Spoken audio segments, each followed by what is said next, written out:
Bom dia, amados irmãos, mais uma vez aqui reunidos no Ministério do Africar, guiando o rebanho, para iniciarmos mais uma escola bíblica, falando sobre a segunda carta de Paulo a Timóteo, né? Vamos falar com Deus e pedir para que Deus possa dirigir esse ensino, amém? Feche seus olhos. Santo, santo, santo, santo é o Senhor, aleluia. Toda honra, toda glória sejam dados a Ti hoje e por toda a eternidade, meu Senhor e Rei. Mais uma vez aqui estamos nesse domingo reunidos para poder dar sequência aos estudos bíblicos, os entendimentos que o Senhor, através do Espírito Santo, mostra, abre os nossos corações e mentes, e para que possamos usufruir e efetivar em nossas vidas todo esse ensinamento.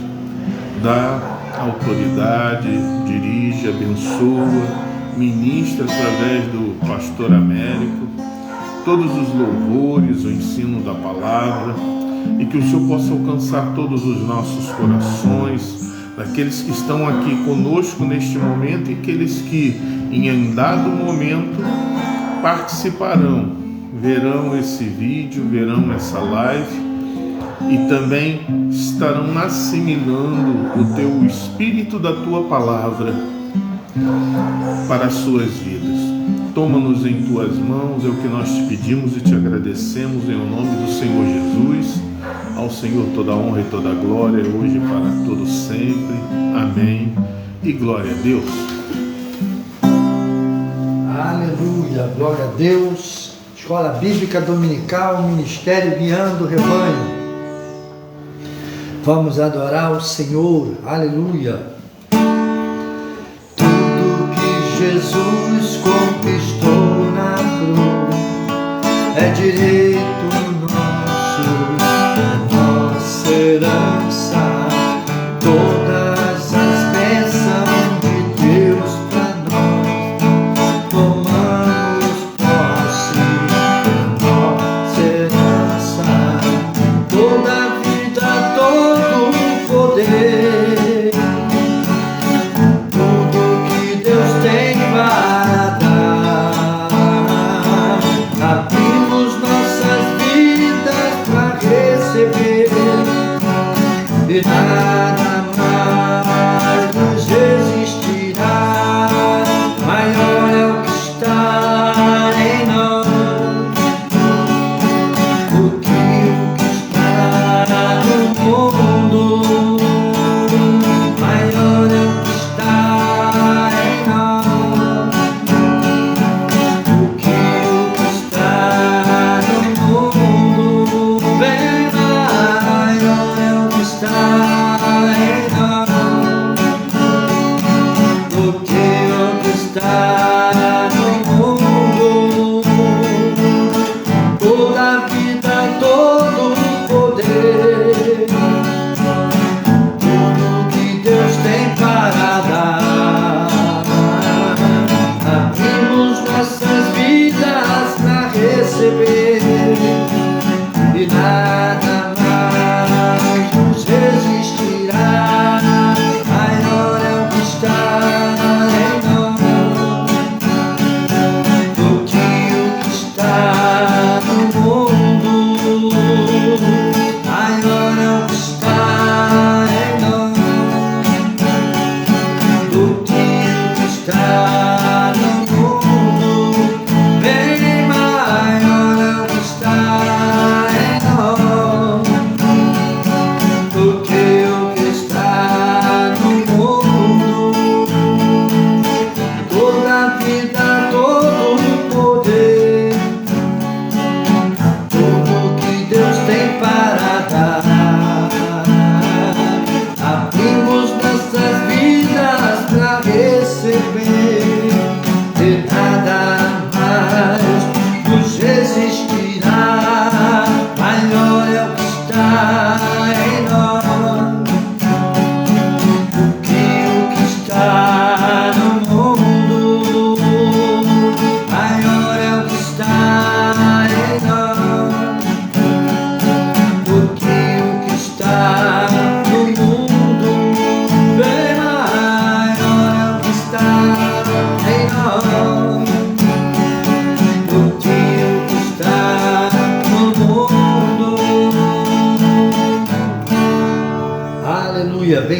seja o Senhor, o nosso grande e Deus e Salvador Jesus Cristo. Os reinos se abalam,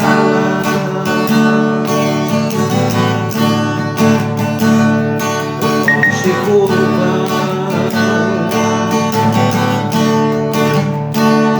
as bocas se abrem, as mãos se levantam para dizer que tu és o Rei, para dizer que tu és o Senhor, para dizer que tu és o Rei, para dizer que tu és o Senhor. Teu reino é sempre eterno, firmado em misericórdia, justiça e igualdade, bondade e fidelidade. A tua igreja te adora, tua igreja te adora, a tua igreja te adora, tua igreja te adora, pra dizer que tu és o Rei, pra dizer que tu és o Senhor, pra dizer que tu és o Rei, pra dizer que tu és o Senhor. A Ele toda honra, toda glória e todo louvor. Bem-vindo à nossa EBD, Escola Bíblica Dominical do Ministério DOCA. Com certeza uma bênção de Deus para o seu coração. Coloca aí, abra a sua Bíblia. Nós estamos estudando a revista intitulada Conheça o Novo Testamento, uma bênção de Deus. Se você puder aí em uma livraria evangélica que venda essa revista da editora, deixa eu ver aqui, essa revista é editora Cristã Evangélica, né? Que Deus possa te abençoar rica e abundantemente. Adquira essa revista, é uma bênção de Deus. E não fique só na revista, busque bons livros. Eu vou indicar um livro para você que não é caríssimo, mas que traz informações muito boas, através da Bíblia, livro por livro, edição revisada de Meyer Power, né? Meyer Power. É um nome difícil de falar, mas é muito bacana. Ele traz umas informações muito boas de acordo com o desenvolvimento dos temas bíblicos. E eu quero que você adquira conhecimento. A nossa aula hoje é 2 Timóteo. Paulo está agora aqui com pouco tempo que ele havia saído da prisão. Paulo coloca Timóteo em Éfeso. Na epístola de 2 Timóteo, Paulo dá as suas despedidas. Na epístola de 1 Timóteo, Paulo está incentivando Timóteo a combater o bom combate. Na 2 Timóteo, Paulo continua com este mesmo bastão da verdade, com este mesmo bastão da palavra de Deus, para que ele continue resistindo os falsos profetas, as heresias, e se manter fiel às Escrituras Sagradas, a pregação do verdadeiro Evangelho. 1 Timóteo foi escrita aproximadamente entre 63 e 66, aproximadamente. A 2 Timóteo foi escrita entre 67, um período aproximadamente curto. Provavelmente Paulo escreve 1 Timóteo quando ele sai da prisão e começa a passar pelas igrejas que ele havia fundado. Paulo, quando escreve 1 Timóteo, né? Paulo está, obrigado, Deus abençoe. Paulo está em plena organização das igrejas a qual eles haviam fundado. Paulo escreve 1 Timóteo para instruir o coração de Timóteo, para animar Timóteo. Timóteo está de frente de uma igreja, que é uma igreja que tem uma potência tremenda. Tinham ali muitos seguidores do Cristo, que eram participantes das sinagogas, pessoas que tinham seus conhecimentos, né? Suas fábulas, suas heresias. E Paulo vai trazer uma mensagem para o coração de Timóteo, para que ele pudesse estar firme no evangelho o qual ele foi chamado. Paulo chega a dizer: olha, tu recebeste a imposição de mãos, tu sabe o que foi profetizado ao teu respeito. E Paulo vai apelar para a experiência daquele jovem neófito, no sentido de estar de frente de uma igreja com uma responsabilidade tremenda, mas um jovem experimentado na obra, no reino de Deus, no sentido de estar presente com Paulo e ouvir todos os ensinos de Paulo. Paulo havia, como diz assim, deslanchado, aberto seu coração, e os diques da palavra de Deus havia jorrado do coração de Paulo, e na sua maioria das vezes Timóteo, Silas e João Marcos estavam próximos. Eles aprenderam, eles aprenderam, Priscila e Áquila, eles receberam essa informação. Paulo vai dizer: ó, guarda tu o teu bom depósito. Qual o bom depósito que Timóteo tinha no coração? Todas as doutrinas e todos os ensinos que Paulo havia dado durante todo o período que Timóteo havia estado com ele.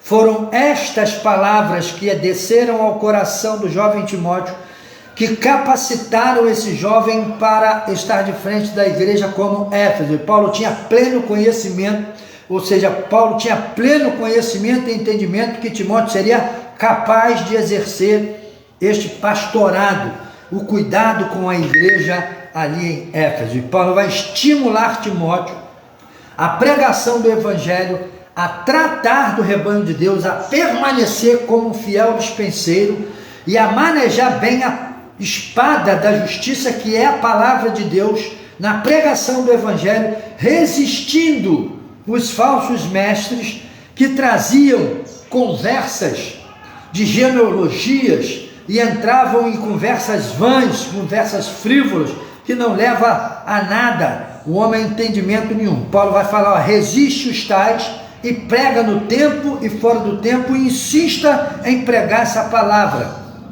Não deixe de pregar esse evangelho.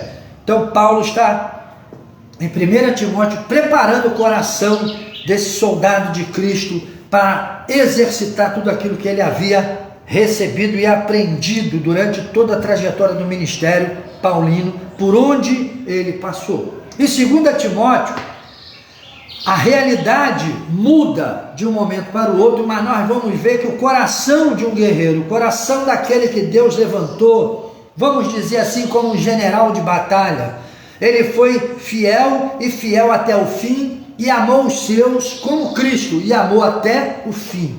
O mesmo Espírito que estava em Cristo Jesus estava em Paulo, estava no homem Saulo, seu nome judeu e o seu nome romano. Esse homem tinha um coração fortalecido, corroborado pelo Espírito. Nós vamos ver que mesmo ele estando em uma prisão, a qual ele sabia que ele iria morrer, ele tinha convicção que essa prisão era o fim do seu ministério, da sua trajetória e da sua vida. Por isso ele diz: me resta agora a esperança de tudo aquilo que eu aprendi, e receberei a coroa da vida e da justiça em Cristo Jesus.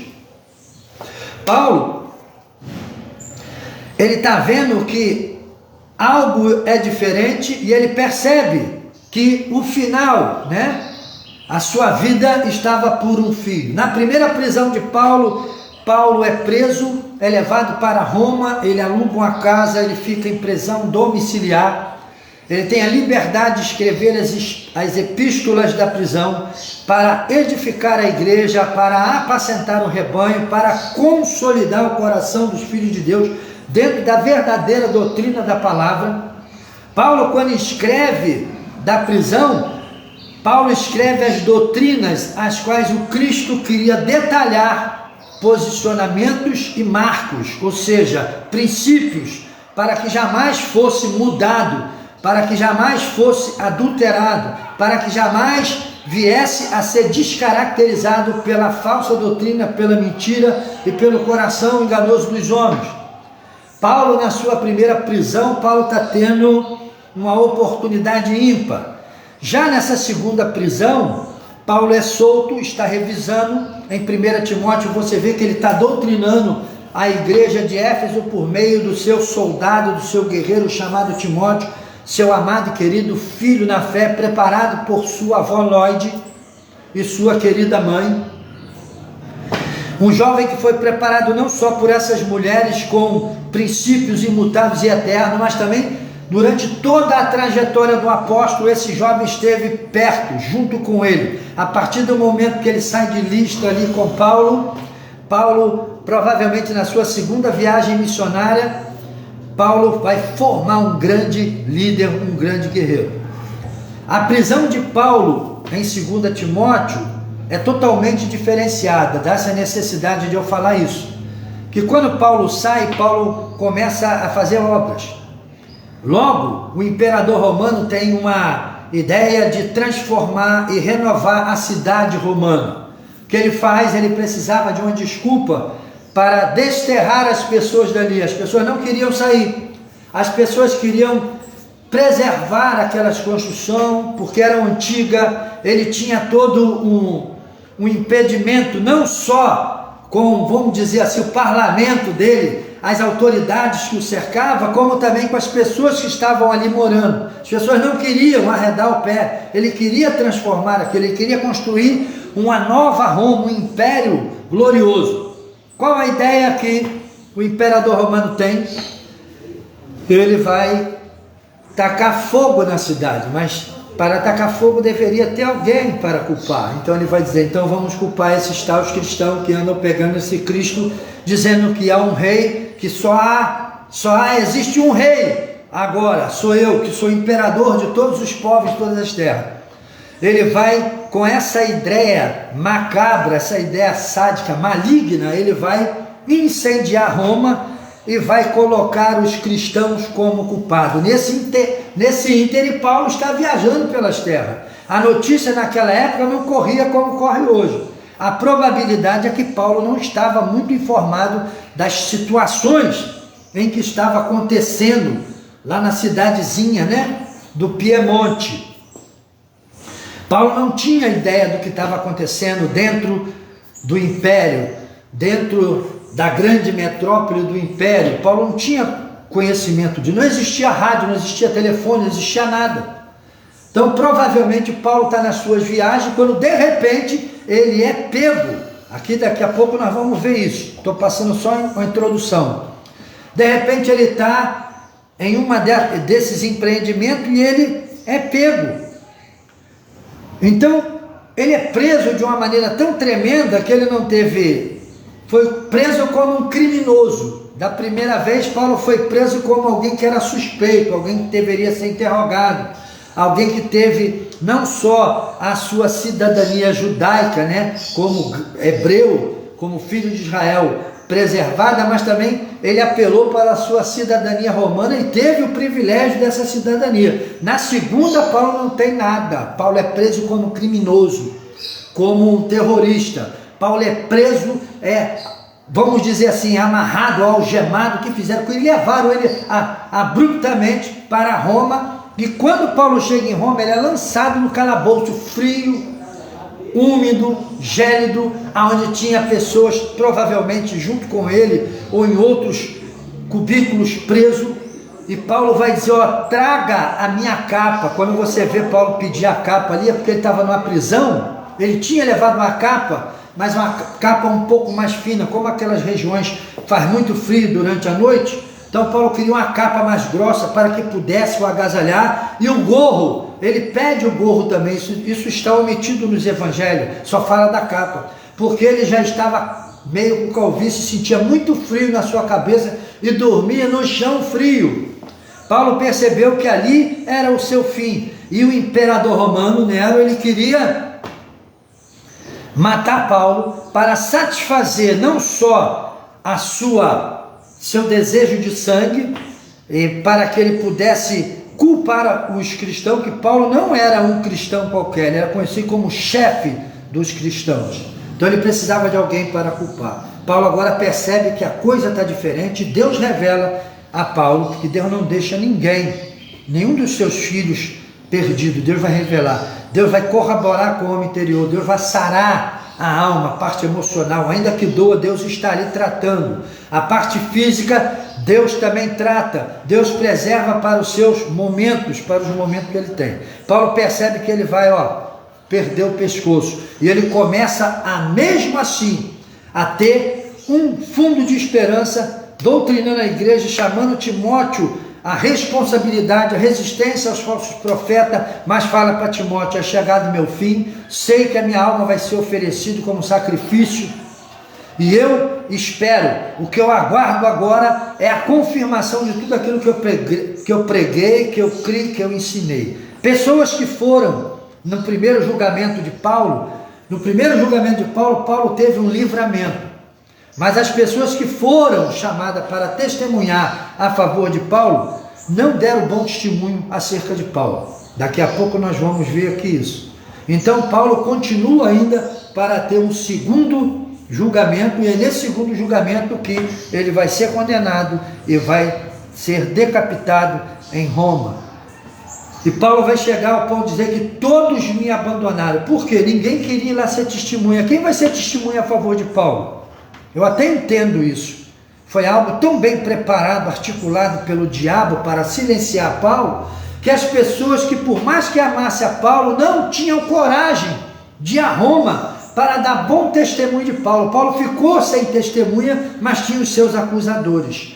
Então o que acontece? Quem fosse dar bom testemunho de Paulo era cristão também, então tinha que ser preso, porque ele culpou todos os cristãos. Aonde, segundo a história, a partir deste momento, ele expõe os crentes, veste os crentes de pele de ovelha e coloca os cães para correr atrás dos crentes dentro do Coliseu Romano.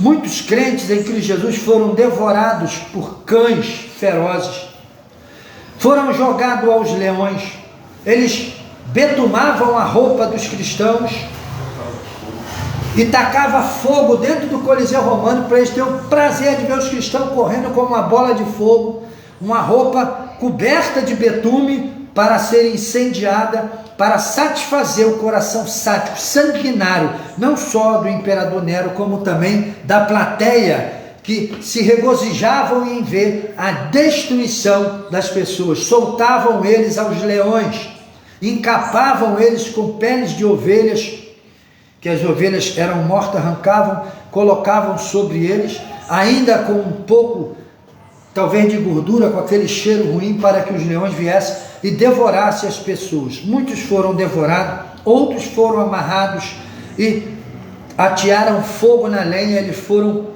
assados, vivos, mas glorificavam a Deus e exaltavam o nome do Todo-Poderoso. 2 Timóteo é um período negro da história bíblica, aonde mostra a grandeza e a realeza da fé do coração desse guerreiro. Eu quero louvar a Deus, quero pedir a Deus que quando nós passarmos por tribulações semelhantes a essa ou diferente, porque hoje as coisas mudaram, na perseguição, na covardia, na maldade, que nós venhamos a ter um coração também forte como o coração de Paulo. Vamos começar a nossa lição agora, depois dessa introdução, para você estar antenado na época, tá com seu coração aberto, para você entender aquilo que o Espírito Santo quer falar para você. A base bíblica é 1 Timóteo capítulo 6, me ajuda? 1 Timóteo A base bíblica é 1 Timóteo capítulo 6, do versículo 11 ao 12. Essa é a base bíblica, porque o espírito da epístola é o mesmo, né? Pode ler. Mas tu, ó homem de Deus, foge destas coisas e segue a justiça, a piedade, a fé, o amor, a paciência, a mansidão. Milita a boa milícia da fé, toma posse da vida eterna, para a qual também foste chamado, tendo já feito boa confissão diante de muitas testemunhas.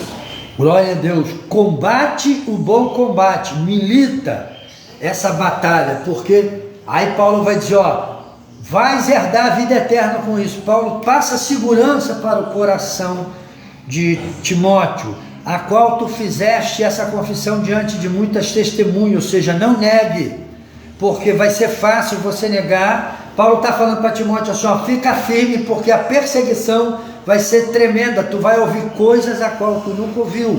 O Espírito Santo, por meio de Paulo, que ainda não tinha sido martirizado, vai alertar Timóteo no sentido de dizer, ó, guarda tua fé, combate o bom combate da fé, que resistir a guardar a fé, resistir às heresias, pregar o evangelho vivo e verdadeiro, resistir os falsos obreiros, e para que por meio dessa palavra viva e verdadeira, outros viessem também como ele a herdar a vida eterna em Cristo Jesus. A confissão que Paulo fala que Timóteo fez é a mesma que Paulo fez. Tu vai herdar a vida eterna por meio disto, né? A última carta escrita pelo apóstolo Paulo foi a segunda carta a Timóteo. Essa é a última carta que Paulo escreve dentro do seu ministério de apóstolo e dentro do seu pastoreio às igrejas. Ele escreve para fortalecer o coração de Timóteo, que estava sendo bombardeado por heresias, por hereges, por obreiros rebeldes, por pessoas mais intencionadas. Então você vê que já no tempo do apóstolo Paulo, o Espírito Santo expressamente nos diz que esse tipo de pessoas, esse tipo de situação, essas coisas, ali foi só o primeiro passo, foi o início, iria continuar. E para resistir tudo isso, tinha que ter o coração firme no propósito da sua confissão, e a convicção é a certeza que você tem a vida eterna, porque você não aceitou alguma coisa qualquer, mas o Deus vivo e poderoso. O ministério de Paulo estava praticamente finalizado, e ainda preso em Roma, precisava passar o bastão, né? O bastão da fé. Olha, permaneça na verdade. O apóstolo escreveu orientações sobre a importância do exercício de uma vida piedosa em face aos impostores na igreja de Cristo. Então, o que Paulo fala aqui de vida piedosa? O que é uma vida piedosa?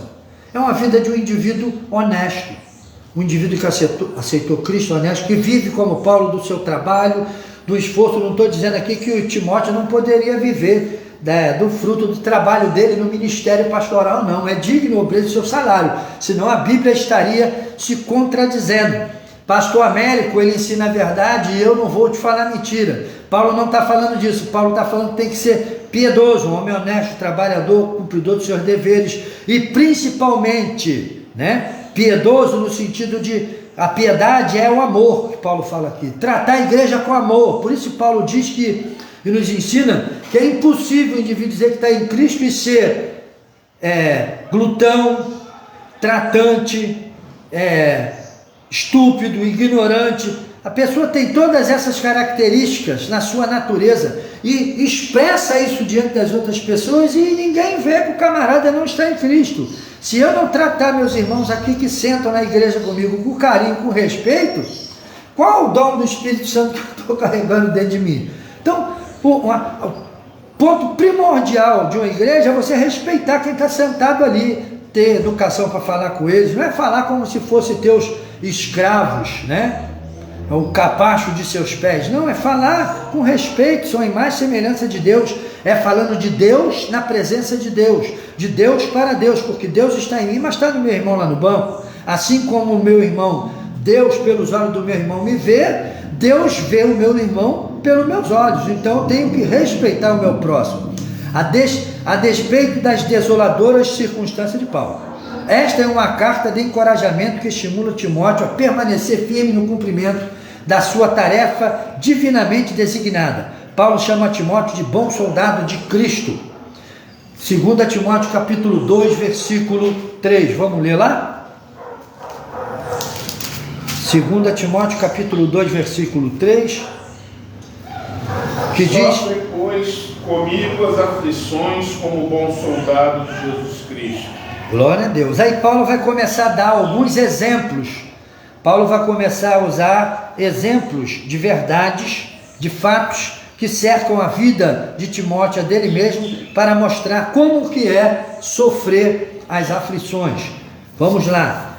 Vamos passar uma visão panorâmica da revistinha e da 2 Timóteo, informações básicas da visão panorâmica. Essa carta, segunda Epístola de Timóteo, faz parte das cartas paulinas pastorais. O autor é Paulo. A data, 65 DC. Local, prisão em Roma. O alvo dessa epístola é o próprio jovem Timóteo, pastor da igreja agora de Éfeso. Versículo-chave, 2 Timóteo, capítulo 4. Vai, varão. Capítulo 4, versículo 2. Que diz assim: Que pregues a palavra, instes a tempo e fora de tempo, redarguas, repreendas, exortes com toda longanimidade e doutrina. Com toda longanimidade e doutrina. A longanimidade aqui é você ter amor para falar com as pessoas. Isso é um raio-x dos verdadeiros filhos de Deus que têm o Espírito Santo. Não existe pessoa que tem o Espírito Santo que trata o outro como se fosse um tapete de entrada de sala, né? Pisa na pessoa, esmaga a pessoa, ainda tem prazer, como eu vi uma vez uma pessoa, né, maltratou uma serva de Deus, uma grande obreira de Deus, né, num certo lugar, há muito tempo, né, e depois prazerosamente diante dos seus ministros falou: eu escrachei ela. Eu falei: caramba. A pessoa achou bonito aquilo, eu fiquei olhando assim a pessoa, eu falei: cara, qual o espírito que está nessa besta que está falando? Às vezes a pessoa esquece quem ele aceitou. Se tu nunca ouviu isso, você vai ouvir. Se tu nunca aprendeu, vai aprender. Entendeu? Para você servir a Deus melhor. Os filhos de Deus estão na igreja, são para ser amados, ser longânimo com ele, benigno. Afinal de contas, ninguém nasce sabendo. Mas tem gente que gosta, tem prazer em tratar as pessoas assim, porque são dessa natureza maligna, né? A expressão-chave da segunda epístola de Timóteo é a mesma da primeira Timóteo, como nós vimos aqui no texto bíblico básico, né? Combate o bom combate da fé. O que precisava naquela época? Combater o bom combate da fé. O que precisa hoje? Combater o bom combate da fé. Nós estamos combatendo o bom combate da fé, porque esse evangelho falso que estava lá naquela época está hoje no nosso meio, só com uma maquiagem diferente. Naquela época eles queriam discutir de genealogia, de sabedorias, de céu. O indivíduo não saiu nem com o pé da terra, não tirou o pé da terra, ele quer saber o que tem lá no céu, onde não, porque a Bíblia fala dos principados e potestades nas regiões celestiais. O indivíduo não estuda a Bíblia, não lê Bíblia, não sabe nem o que é região celestial, meu querido. A região celestial, Deus não ia falar com o ser humano que está com o pé na terra, do espaço sideral, se o homem nem pensava em ir ao espaço sideral. Alguns foram, como Ezequiel, né? Foram por graça, por misericórdia. Aí a gente pode falar, mas não vieram aqui para doutrinar a igreja com isso. Eu creio que aqueles homens tiveram a oportunidade de ver pelo que eles escrevem, mas não virou doutrina, não virou fundamento bíblico. O que é fundamento bíblico? O amor, a misericórdia e a graça de Deus. Região celestial é aonde Cristo está, é a igreja de Deus. Isso aqui, você que está aí no púlpito hoje, que está na tua frente é a região celestial, e você é a autoridade que Deus está usando para dispensar os valores espirituais dentro dessa região celestial, aonde vai permear o coração das pessoas para encontrar Cristo Jesus. Então vamos lá. Esboço de segunda Epístola a Timóteo, a fidelidade, capítulo 2, né? Capítulo 1, 2 Timóteo, capítulo 1. Combater o bom combate, 2 Timóteo, capítulo 2, está ensinando a perseverança diante das provas, né? diante de tudo aquilo que eles estavam passando na sua atualidade. A apostasia, capítulo 3, e o desafio, capítulo 4, perseverança diante das provas futuras. Paulo está falando, fique firme com o que você está enfrentando aí, mas Paulo está apontando para frente, ó, vai ter perseguição, o negócio não vai ficar igual tá não, a coisa mudou, porque o imperador agora colocou o cristianismo como criminosos. Irmãos, isso vai durar muito tempo, isso vai ser perseguição, as pessoas vão matar os cristãos. Por isso que Jesus disse profeticamente, vai chegar um tempo em que os homens vos matarão, porque acharão que estarão fazendo um favor a Deus, algo bom para Deus. Jesus falou dessa época.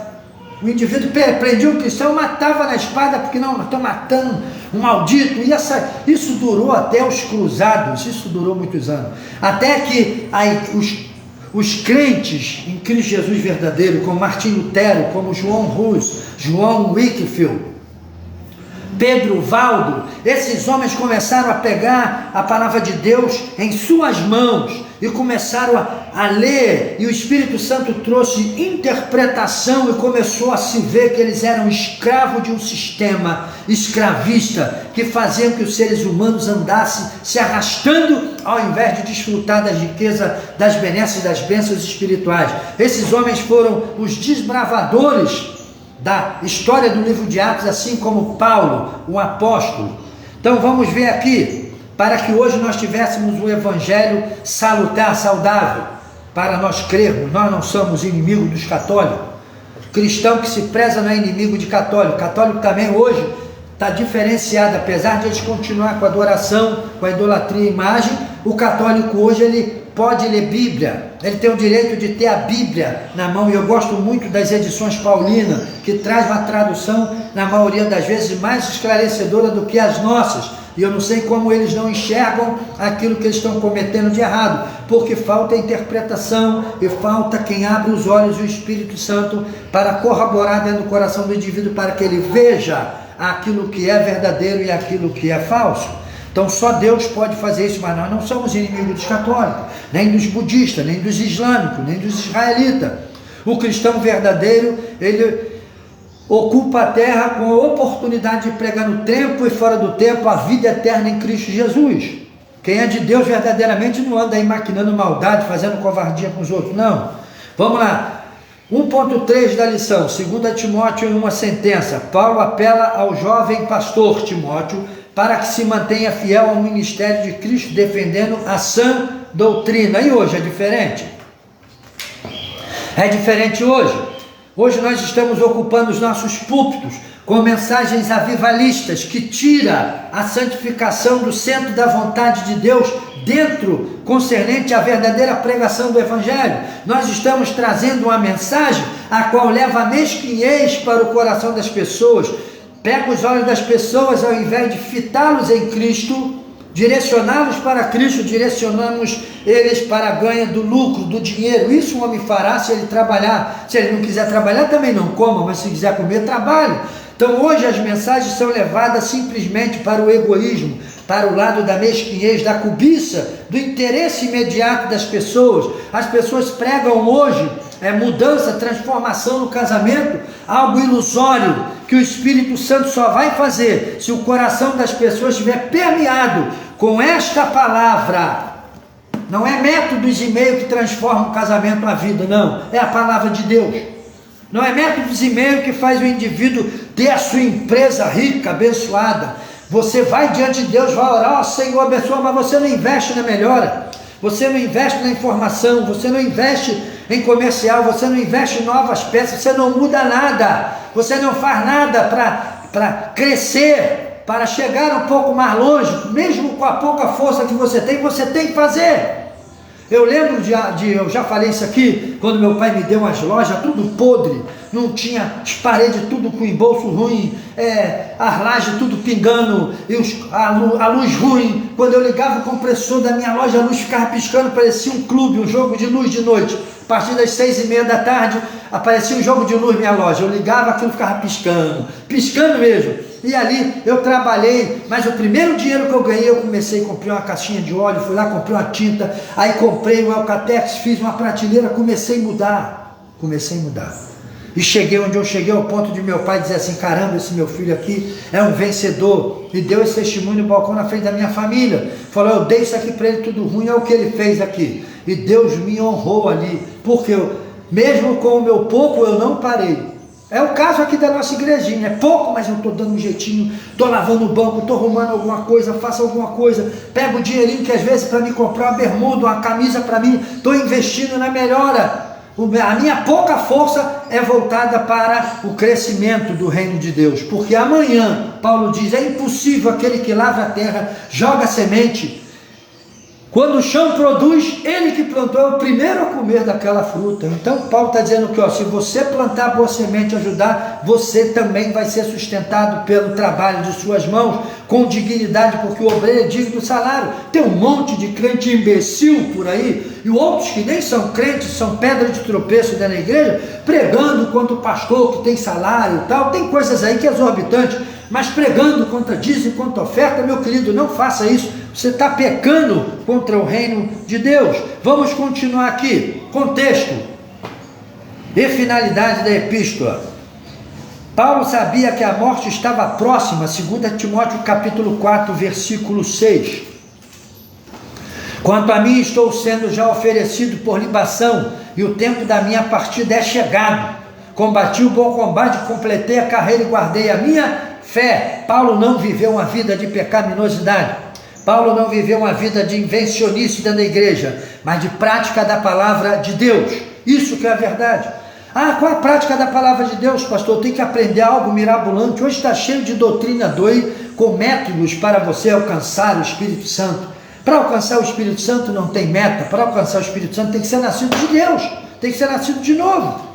Para você ter poder do Espírito Santo, você tem que ter intimidade, comunhão com Deus por meio da leitura da palavra, no trato com o próximo e oração. Busca. Esses 3 pontos basilares são inegociáveis: a leitura da palavra, ser novo nascido de Deus verdadeiramente, leitura da palavra e trato com o ser humano. Quando você fizer isso aí de maneira reta e perfeita, todas as copiosas bênçãos de Deus virão sobre você. Não pense em bênção financeira, porque bênção financeira é uma resposta da sua vida de aplicação ao seu trabalho, no investimento de propaganda e tudo que você pode fazer para melhorar a sua área onde você fatura. Não misture alhos com bugalhos. Ele foi preso. Vamos ver aqui. Pois essa última prisão foi bem diferente. Ele foi preso tão de repente que não houve tempo de vestir sua capa, que ficou ali na casa de Carpo, em Trode, nem de reunir seus preciosos pergaminhos. Paulo, quando foi preso, estava em Trode, a um local aonde na sua segunda viagem missionária ele para, e o Espírito Santo dá aquela viagem do varão macedônio, passa a Macedônia e ajuda-nos. E Paulo vai chegar em Filipos, pisar em território europeu, e ali vai começar a grande obra do Espírito Santo por meio do apostolado desse grande servo do Senhor. Ele foi preso tão abruptamente, que ele não teve tempo nem de falar assim: não, peraí, deixa ele ir. Não, foi preso. Paulo, na primeira vez, ele é preso como suspeito, como alguém que foi levado para fazer uma cariação, alguém que se respeitou a cidadania romana dele, alguém que se respeitou a sua cidadania israelita e respeitou ele como ser humano. Na sua segunda prisão, que é essa, Paulo é preso como criminoso, não tem direito a nada. E Roma tratava criminoso como tem que ser tratado. Não é igual hoje não, o camarada vai ali, mata o chefe de família, vai preso, aí chega o tal do direitos humanos. Não, cuidado com ele, não toca, não mexe, porque ele é ser humano. E o homem que foi morto, que às vezes tem 3, 4 filhos, deixou a viúva, o direitos humanos não vai lá? Não vai lá apressar o NPS da mulher? E se não tiver, tem que manter aquela família. Mas o bandido vai receber prisão, vai comer, vai ter tratamento médico e agora ganha salário. E a família que ficou com o ente querido, o salário que ele recebe na cadeia tinha que ir para a família que está lá, sem marido, sem pai. Então a justiça é injusta. Quando a justiça for injusta, então esse é o fim, meu querido. Isso é a desgraça do mundo. Atos, ou seja, 2 Timóteo capítulo 2, 2 Timóteo, capítulo 4, versículo 13, que diz assim, ó: quando vieres, traze a capa que deixei em Troade, em casa de Carpo, bem como os livros, especialmente os pergaminhos, porque os pergaminhos era uma coletânea que Paulo tinha da Torá, para que ele pudesse estudar. Ele queria estudar, se aplicar à revelação da palavra, para manter a igreja firme no propósito que é o evangelho verdadeiro do Cristo Jesus. Ali o período, pouco tempo que ele passou, ele ainda pensava em adquirir conhecimento, se aprofundar mais no conhecimento, ter leitura de Bíblia, para trazer um tratamento espiritual dentro da verdade revelada ao corpo de Cristo, que é a sua igreja gloriosa. Paulo diz: traz a minha capa, e dentro desse pedido vai ir o meu gorro também, porque Paulo estava na prisão, dormindo no chão, no local frio. Eu não vou ler aqui, que é muito grande, mas esse livro que eu indiquei para vocês no começo da aula, que eu abri a aula, é muito bom. Ele fala sobre tudo isso. Estava num calabouço, preso, preparado para ser morto, executado. Então nós temos que ter visão daquilo que Deus fez, permitiu acontecer, para deixar um testemunho verdadeiro, para que você não tenha o coração iludido. Às vezes Paulo, será que Paulo estava no pecado quando foi preso? Estava? Acho que não. Estava? Não, né? Será que Paulo estava errado? Hoje qualquer coisa que acontece com as pessoas, pela falsa doutrina que o cristianismo, o verdadeiro cristianismo ou falso, o irmão está em pecado, atribui-se pecado a tudo na vida das pessoas. O camarada às vezes está igual Paulo aqui, sendo atacado por uma trama maligna. O imperador Nero, se eu não me engano foi Nero, ele quer destruir, ele quer construir tudo, não tem como. Ele estava sendo resistido pelo próprio senado dele. As autoridades: não pode fazer isso, as casas estão ali, é algo que a construção é antiguíssima, nós temos que preservar. Nero estava com o coração à frente, cheio de vaidade: eu quero construir uma nova Roma, preciso desse espaço, quero construir novos prédios. Não pode. Não pode não? Fica tranquilo. Não, então não vou construir. Ele arquiteta um plano com os seus, vai arregimentar gente igual a ele, vai preparar o plano, falar: toca fogo na cidade toda lá embaixo, que era tudo de madeira. Ele queria construir a base de pedra, queria construir com mármore. Roma estava rica, vinha dinheiro de toda parte do mundo para Roma, um dos lugares que mais tem ouro hoje, não só nessa época, mas hoje é Roma. Dizem que o Vaticano, os cofres do Vaticano é ouro puro, porque foi da época das trevas, da escuridão da igreja, onde se vendia indulgência. E Martinho Lutero se levanta contra isso.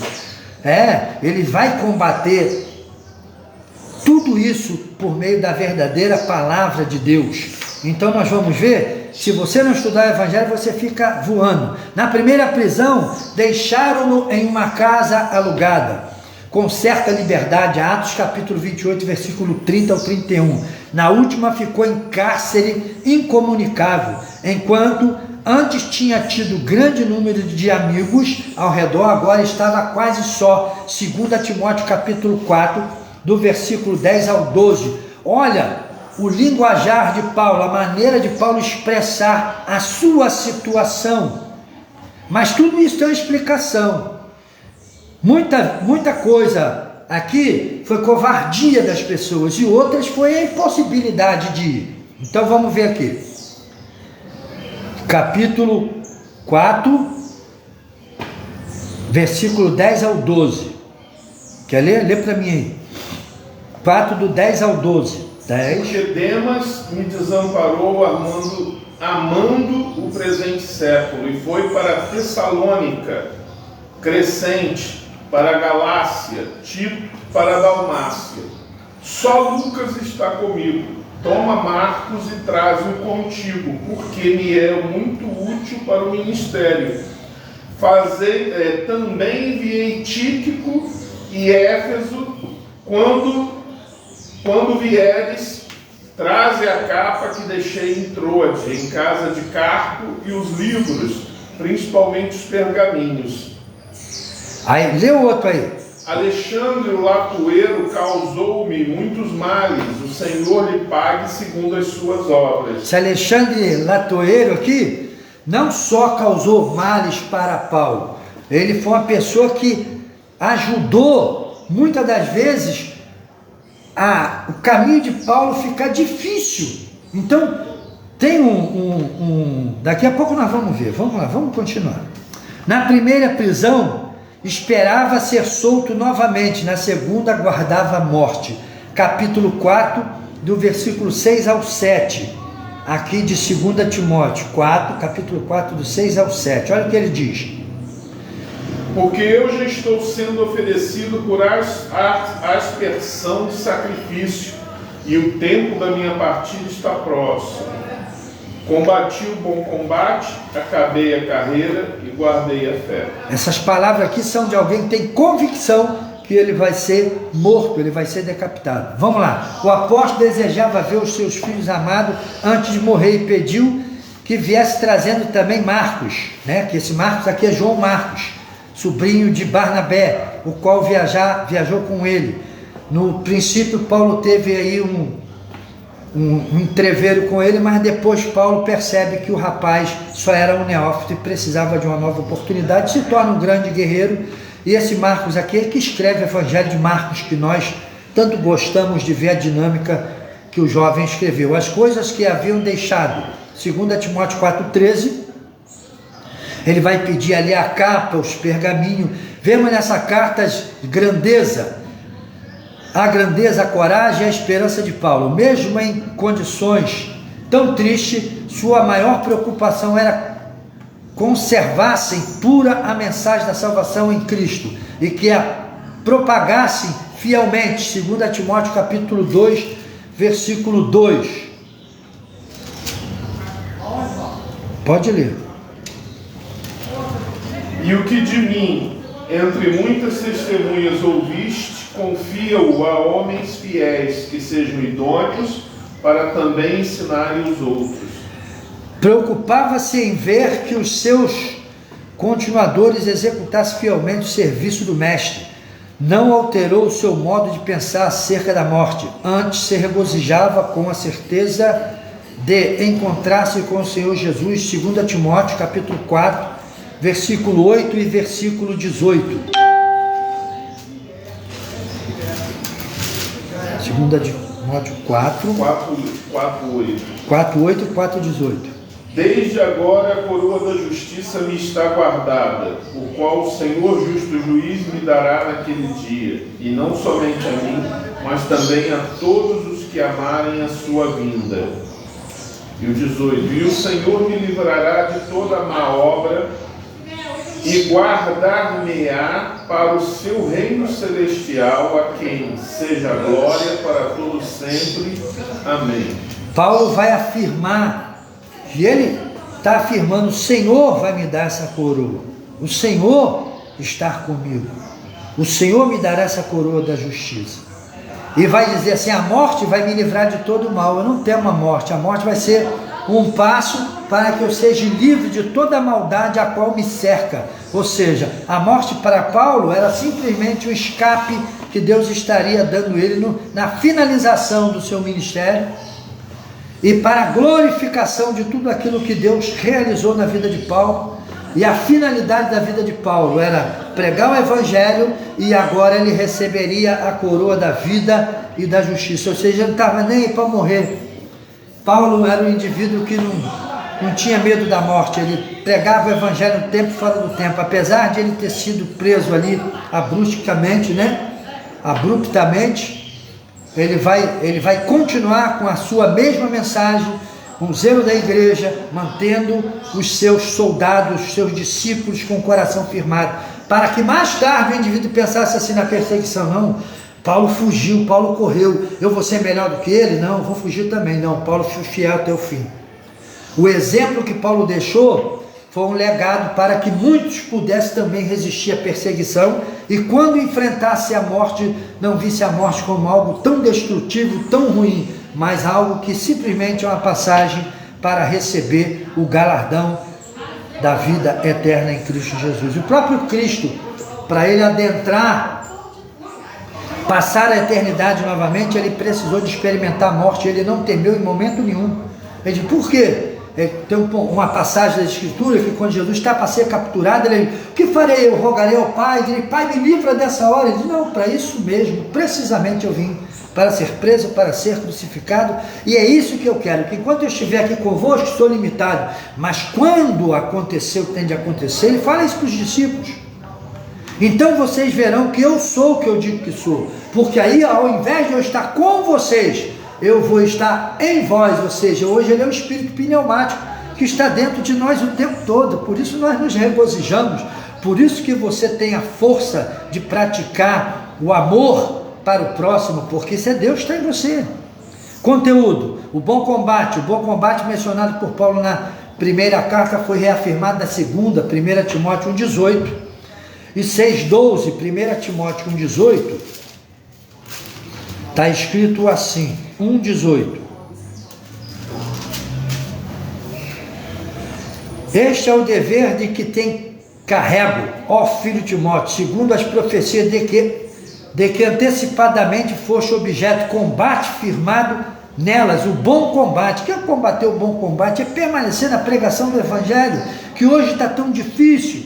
Pessoas que se dizem ser filhos de Deus, que abandonaram a verdadeira fé, o diabo tem feito eles se envergar. Combati o bom combate, completei a carreira. Isso é que é importante.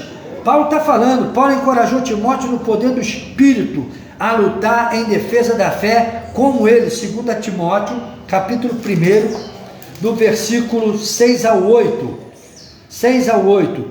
Por esta razão, pois te admoesto, que reavives o dom de Deus que há em ti pela imposição das minhas mãos. Paulo sabia o que ele havia recebido, porque Deus não tem nos dado espírito de covardia, mas de poder, de amor e de moderação. Sempre Paulo fala isso, o amor, moderação, amor ao próximo, ser longânimo, ser benigno, porque esta é uma característica do verdadeiro homem que tem o Espírito Santo, da verdadeira mulher que tem o Espírito Santo, do verdadeiro jovem que tem o Espírito Santo. Quem vai dizer para mim que você tem Espírito Santo, se você, quando vai falar com a igreja de Cristo, trata como fosse um tapete, um capacho? Você não tem respeito pelas pessoas. O apóstolo usou figuras para explicar essa luta de soldado. 2 Timóteo 3, capítulo 2, versículo 3 e 4. Capítulo 2, versículo 3 e 4. 2 Timóteo, capítulo 2, versículo 3 e 4, né? Sofre, pois, comigo as aflições como bom soldado de Jesus Cristo. Ninguém que milita se embaraça com o negócio desta vida, a fim de agradar aquele que o alistou para a guerra. Paulo está dando ali exemplos práticos do cotidiano das pessoas, ou seja, se você diz que é um dispenseiro de Cristo, está dentro do padrão de pregar esse evangelho verdadeiro, não se misture com as coisas desse mundo, antes faça aquilo que vai agradar aquele que te arregimentou. Então, o bom combate. Atleta, ele vai dar o exemplo, soldado do atleta, deixa no capítulo 2, versículo 2, 5. 2 Timóteo. Capítulo 2, versículo 2 ao 5. Não, capítulo 2, versículo 5, que ele está dando uma linha de pensamento. Vamos lá. E se alguém também milita, não é coroado, se não militar legitimamente. Então, Paulo está dando exemplo aqui. Atleta, capítulo 2, do 3 ao 4, né? Depois, 2 Timóteo 2, 5. Capítulo 2, versículo 5. Igualmente o atleta não é coroado se não lutar segundo as normas, ou seja, ele tem que respeitar as regras, porque Paulo usa aqui, fala de atleta porque tinha os Jogos Olímpicos, não só as Olimpíadas que nós temos hoje, que já tinha naquela época de Atenas, como também tinha os Jogos Olímpicos do Istmo de Corinto. Paulo sabia o que era o atleta que se educava, que se capacitava para conquistar. Ele vai dar o exemplo também do lavrador. 2 Timóteo capítulo 2, versículo 6. Lê-se. Esse está certo, mas Tá. o atleta não ensinou. O lavrador que trabalha deve ser o primeiro a gozar dos frutos.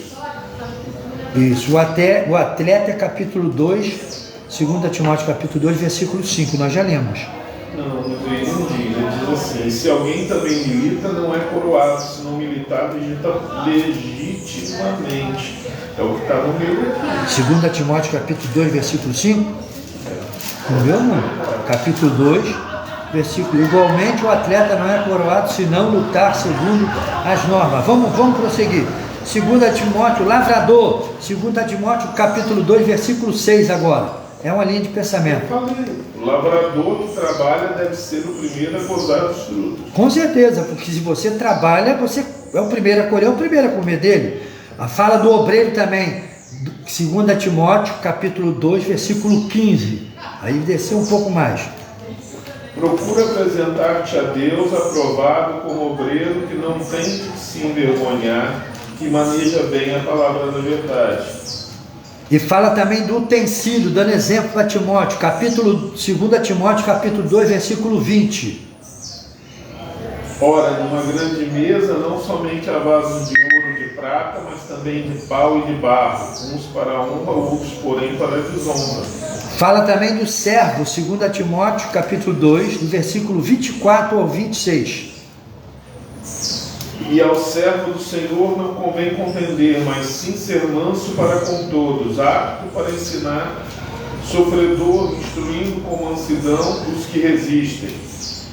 A ver se, porventura, Deus lhes dará arrependimento para conhecerem a verdade e tornarem a despertar, desprendendo-se dos laços do diabo em cuja vontade estão presos. Livrando ele do laço do diabo, Em cuja vontade isso estão aí. presos. Cativos ele para cumprirem a sua vontade. Ou seja, Paulo está falando que sempre ele vai falar isso. Tem que ter o amor, tem que ter mansidão para ensinar as pessoas. Que evangelho é esse que a pessoa, muitas das vezes, eu vejo isso acontecer até na internet, é vergonhoso. Aqui quem manda sou eu. Aí tem gente, a porta da rua, serventia da casa, se não me obedecer, vai para onde você quiser. Aí eu fico olhando assim, eu falo, Jesus, isso não é o Espírito do Cristo? Que autoridade é essa, ao invés de dar autoridade na palavra? Rapaz, tem que ser assim, olha, me obedeça, eu sou teu pastor. Se você não me obedecer, você vai colher o fruto da rebeldia, meu querido. Qual é o fruto da rebeldia? É o inferno de fogo. Então eu não preciso de expressar coisa com estupidez e ignorância, que a Bíblia diz que o pecador, a pessoa que pratica o pecado e tem prazer na prática do pecado, ele se torna, como já foi lido aqui, escravo do próprio diabo. E quando o diabo bota o indivíduo nas unhas dele assim, que trava, meu filho, ele não vai soltar não, você vai ter encontro com ele, cedo ou tarde tu vai para um lugar chamado Sheol, inferno, prisão, e depois para o lago de fogo. A finalidade, o apóstolo desejava ver o seu filho amado antes de morrer, pediu que viesse trazendo João Marcos e as coisas que havia deixado. Vemos nessa carta a grandeza, a coragem e a esperança de Paulo. Mesmo em condições de tristeza, sua maior preocupação era conservar-se pura a mensagem de salvação em Cristo Jesus e que a propagasse fielmente. 2 Timóteo capítulo 2, versículo 2, já foi lido. Procurava-se em ver que os seus continuadores executassem fielmente o serviço do mestre. Não alterou o seu modo de pensar acerca da morte, antes se regozijava com a certeza de que ele ia encontrar-se com o Senhor Jesus. Capítulo 4 de 2 Timóteo, versículo 8, versículo 18, já foi lida. Combati o bom combate, né? Paulo está dando vários exemplos aqui. Ao longo da carta, o apóstolo Paulo fez uma clara distinção entre os impostores. 2 Timóteo, capítulo 3, versículo 8 a 9. Quer ler, meu irmão? Capítulo 3, de 2 Timóteo, do versículo 8 ao 9. E como Janes e Jambres resistiram a Moisés, assim também estes resistem à verdade, sendo homens corruptos de entendimento, reprobos quanto à fé, não irão, porém, avante, porque a todos será manifesto o seu desvario, como também o foi o daqueles. Capítulo 3, versículo 13 de 2 Timóteo, que diz assim, ó, deixa eu ler aqui. Mas os homens Isso. maus e enganadores irão de mal para pior, enganando e sendo enganados. Capítulo 4, do versículo 3 ao versículo 4. Porque virá tempo em que não sofrerão a sã doutrina, mas tendo comichão nos ouvidos, amontoarão para si doutores, conforme as suas próprias concupiscências, e desviarão os ouvidos da verdade, voltando às fábulas. Glória a Deus. 4. E se recusarão a dar ouvido à verdade, se entregando-se às fábulas. Tu, porém, sê sóbrio em todas as coisas, suporta a aflição, faz o trabalho de um evangelista, cumpre cabalmente o teu ministério. Qual é o ministério, Timóteo? Pregar a verdade no tempo e fora do tempo. Qual é o ministério da igreja? Pregar a verdade no tempo e fora do tempo. Os soldados de Cristo, ele fala ali, ó, tu é um fiel dispenseiro da palavra de Deus. Capítulo 3, versículo 10, do versículo 10 ao 11. Tu, porém, tens sido... Leia, capítulo 3, versículo 10 ao 11.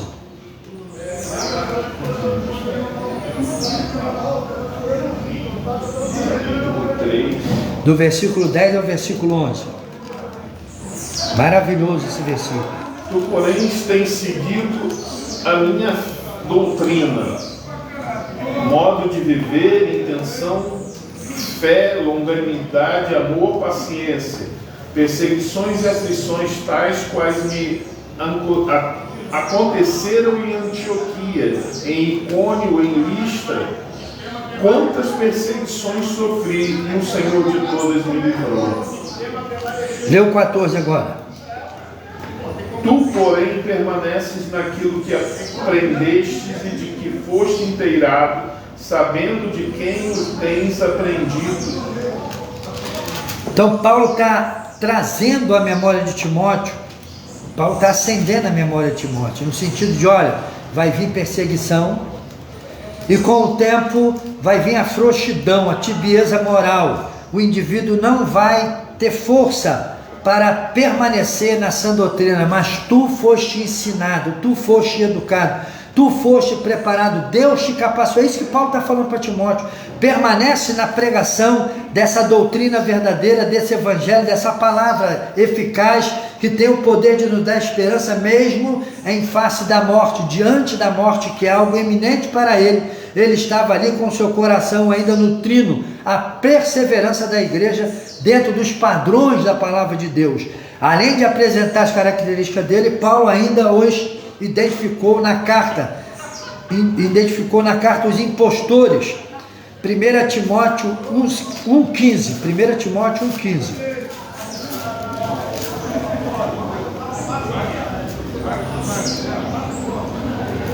Diz assim: fiel é a palavra e digna de toda aceitação, que Cristo Jesus veio ao mundo para salvar os pecadores, dos quais eu sou o principal. Ou seja, e tem capítulo 2 Timóteo 1,15.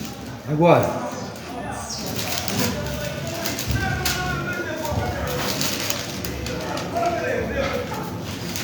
bem sabes isto, que os que estão na Ásia todos se apartaram de mim, entre os quais foram Fígelo e Hermógenes. 2 Timóteo 1. Agora 2 Timóteo 2,17.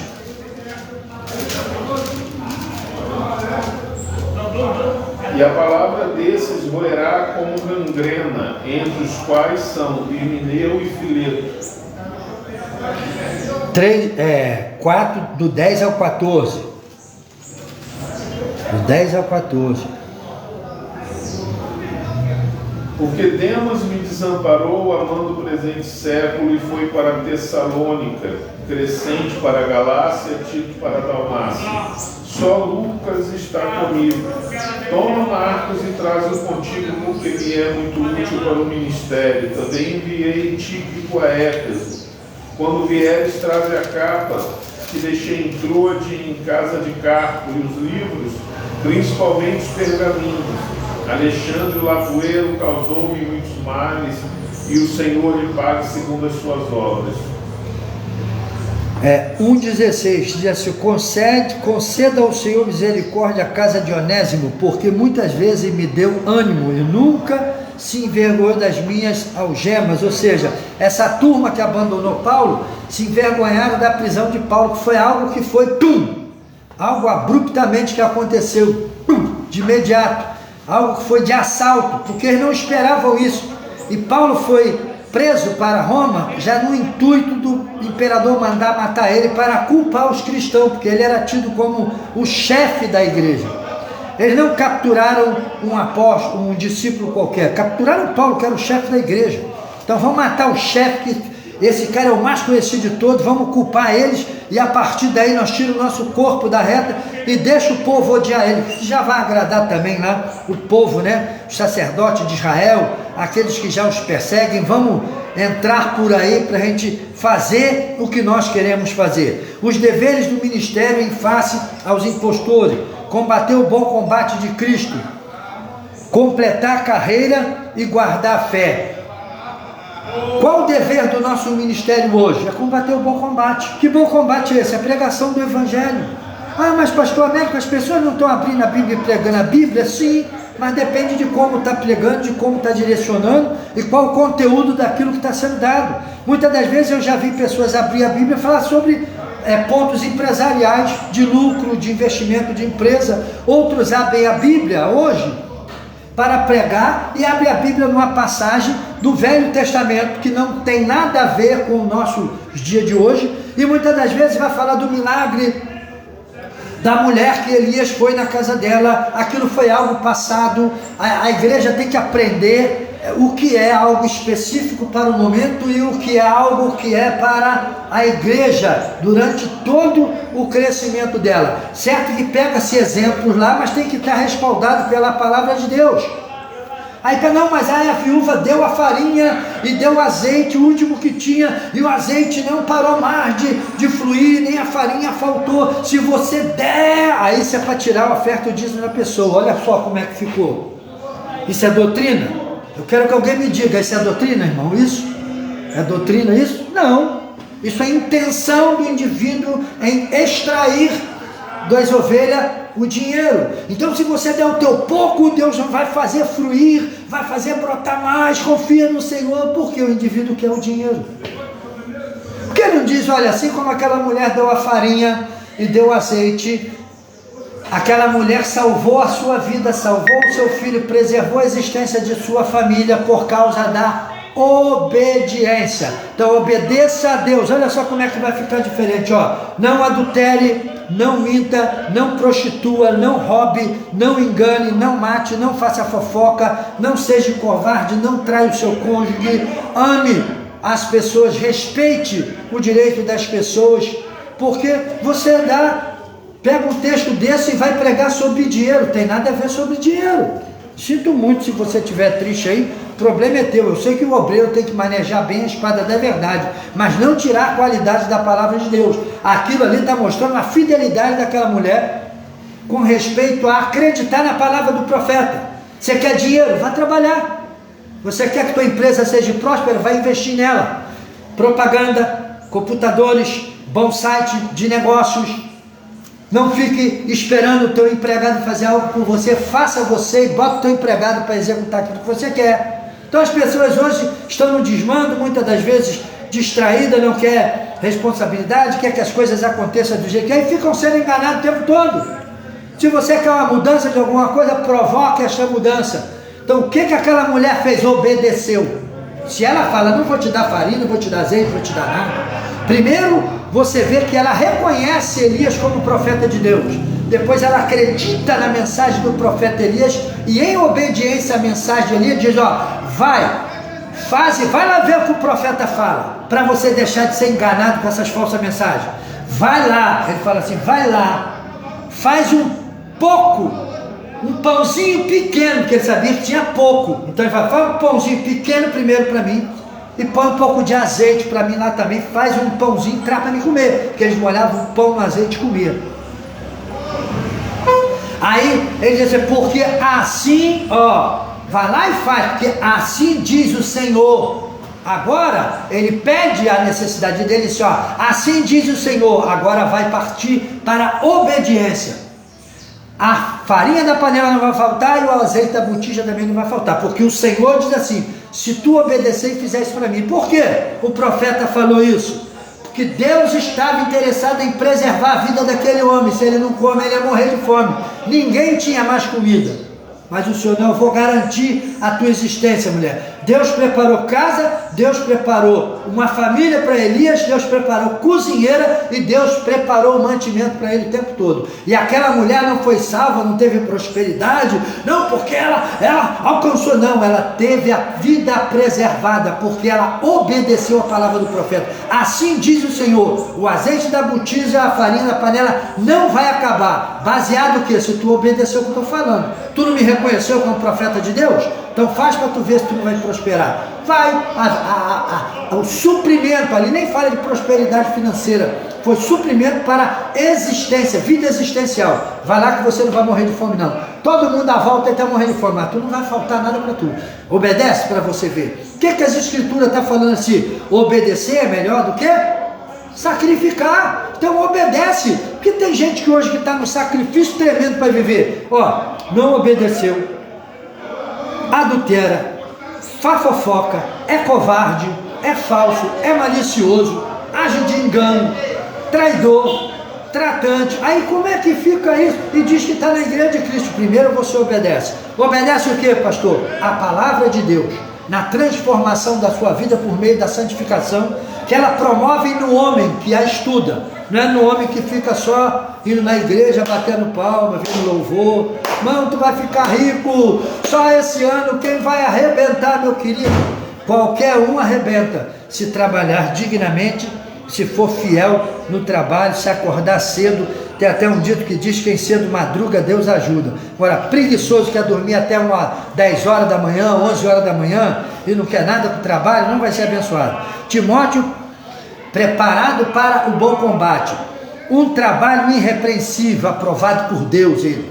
Timóteo foi um servo apto para instruir, não é em contenda, mas em mansidão. Olha só, a própria Bíblia nos... irmão, por favor, leia a Bíblia e encontre nela o raio-x de Deus para te ajudar a ter visão daquilo que você está enfrentando aí. Quem disse que o pastor que na igreja trata as pessoas com 7 pedras na mão, a chutes e pontapé, a palavras pesadas, tem o Espírito Santo? Não tem não, leva mal não. Um crente iluminado, habilitado pela palavra de Deus, ou seja, está preparado para ser manso, para ser humilde, para pregar o evangelho. Um pregador bem equipado, fazer a boa obra de evangelização. Cristo em 2 Timóteo, olha, Cristo Jesus manifestou-se na terra, aboliu a morte, trouxe a luz, a vida e a imortalidade pelo evangelho. 2 Timóteo 1,10, ressuscitou dos mortos. 2 Timóteo 2,8, conquistou a salvação eterna e eterna glória. 2 Timóteo capítulo 2, versículo 10, pois seus crentes morreram com ele, também viverão com ele. Paulo tinha plena convicção, eu vivi, agora para estar com ele eu preciso passar pela morte. 2,11, 2 Timóteo capítulo 2,11, todos quantos amam a sua vida receberão a coroa da justiça. 2 Timóteo capítulo 4, versículo 8, reinarão com ele. 2 Timóteo capítulo 2, versículo 12. Conclusão da nossa lição: o apóstolo Paulo combateu o bom combate de cabeça erguida, sem envergonhar o evangelho. Romanos 1,16. Abre para mim Romanos 1,16. Nem mesmo diante da morte esse foi o legado, esse foi o legado que ele deixou a Timóteo, convidando-o a partilhar desse combate da mesma forma, sem se envergonhar. Quem são os que se envergonham do evangelho de Deus? Quando a pessoa bota, esses crentes tudo malandro. Não, crente malandro 7.1 não existe. Crente verdadeiro malandro 7.1 não existe. É falsos crentes, falsos seguidores do Evangelho, porque aqueles que estão com Jesus, ele não sai por aí roubando os outros, matando, fazendo porcaria, envenenando as pessoas, entorpecendo as pessoas, e depois ficar com aquela cara de peroba, como nada tivesse acontecido andando. Meu querido, tu vai para o inferno. Ao seu tempo você vai para o inferno. Tem pecado que ele trava o indivíduo na escuridão, que ele vai viver a vida toda, mas o diabo não deixa ele encontrar com a luz, porque escravizou de maneira tal que ele vai de passos largos para o inferno. Romanos 1,16, para nós encerrarmos. Porque não me envergonho do Evangelho de Cristo, pois é poder de Deus para a salvação de todo aquele que crê, primeiro no judeu e também no grego, porque nele se descobre a justiça de Deus de fé em fé, como está escrito: o justo viverá da fé. Quando a palavra de Deus, Paulo fala isso em Romanos, justo viverá da fé. Viver da fé é uma coisa, ó, eu vivo da fé, porque eu vou pautar a minha vida de acordo com esses preceitos, com essa doutrina. Eu vivo da fé. Agora, viver pela fé é o indivíduo que acha que a igreja é um cofre, ele veio para viver da fé. Começa a pregar coisas erradas, heresias, é isso que Paulo está combatendo, a falsa doutrina, os falsos obreiros, as más intenções dentro da igreja, enrustida de boa intenção. O inferno está cheio. A igreja não tem lugar para boas intenções, a igreja tem lugar para fatos, você amar, você se entregar e você fazer a vontade de Deus. Que Deus possa te abençoar rica e abundantemente. Escola Bíblica Dominical, Ministério Dofka, uma bênção de Deus para o seu coração. Logo mais, o nosso culto de adoração. A paz de Cristo.